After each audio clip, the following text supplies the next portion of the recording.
Berbagai persiapan terus dibenahi pengurus Puskesmas Tanah Sareal Kota Bogor usai ditunjuk menjadi lokasi simulasi vaksin COVID-19 dari Kementerian Kesehatan. Pemilihan Puskesmas ini dipastikan telah melalui proses pengawasan yang ketat dengan sarana dan prasarana yang memadai. Selain memiliki perangkat medis yang canggih, prasarana di Puskesmas ini juga dipastikan memadai dengan ruang isolasi khusus, laboratorium, hingga area parkir yang luas.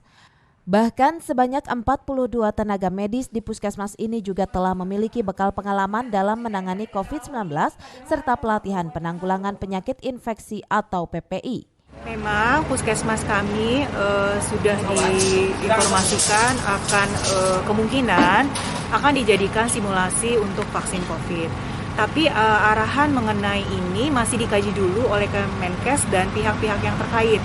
Kami dari pihak Puskesmas memang sudah melakukan penanganan COVID dari awal pandemi sampai sekarang, dari segi SOP dan SK serta pelatihan PPI yang sudah dilakukan oleh Dinas Kesehatan sebelumnya.